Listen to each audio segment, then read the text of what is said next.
Espion modèle, le destin tragique de Jean-Éric Exum, mort d'une dans la tête en plein tournage de la série. Dans la famille des séries cultes des années 1980, on demande Espion modèle, diffusé sur Canal+. Puis sur M6 en France, la série a su captiver les téléspectateurs avec son intense intrigue d'espionnage. Mais, le drame de la mort de Jean-Éric Exum a signé le début de la fin de la série. On ne compte plus les accidents sur les plateaux de tournage à Hollywood. Entre les habituelles blessures d'acteurs qui se font mal en réalisant des cascades comme Tom Cruise qui s'est cassé la cheville sur le tournage d'un volet de Mission Impossible ou qui frôle la mort, comme Isla Fisher sur le plateau d'Insaisissable ou même meurt, comme Brandon Lee, le danger est partout. Et les drames frappent souvent là où on ne les attend pas. Comme pour Alec Baldwin. Et son erreur sur le tournage du film Rust, qui a coûté la vie à la directrice de la photographie du film. Alina Hitchin. C'est un drame de ce genre qui est arrivé sur le tournage de la série Espion modèle en 1984. Souvenez-vous d'Espion modèle, une série d'espionnage typique des années 1980.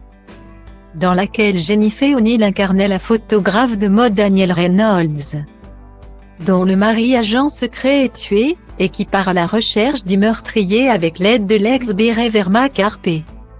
Interprété par Jean-Éric Exum. Série qui après la découverte de l'assassin dans le second épisode, faisait voyager ces deux personnages à travers le globe dans des missions périlleuses et passionnantes. Quelle a été la surprise des spectateurs, quand au milieu de la diffusion le personnage de Ma Carpe décède subitement. Une mort qui tient son origine d'un événement survenu sur le tournage de la série.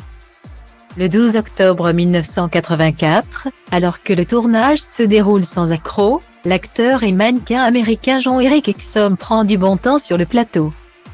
Le tournage prend du temps, il y a des problèmes techniques à régler. L'acteur s'impatiente. Et on lui annonce qu'il y aura encore du retard. C'est alors, que pour rire, il prend dans ses mains l'arme de son personnage. Un Magnum 44, et porte l'arme sur sa tempe et il lance plein d'humour. Vous y croyez à ces conneries? Puis appuie sur la gâchette. Une idée bien malheureuse, car l'arme est chargée. Une balle à blanc heurte alors son crâne qui se fracture et cause une hémorragie interne. Il est alors conduit en urgence au Beverly Hills Medical Center, où il reste dans le coma pendant une semaine.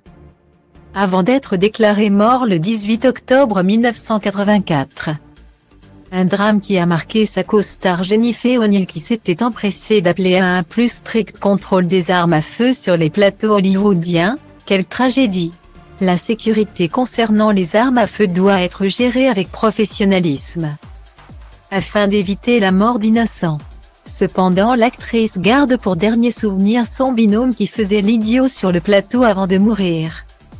Un terrible accident qui prouve que parfois la chute d'une bonne blague peut être violente.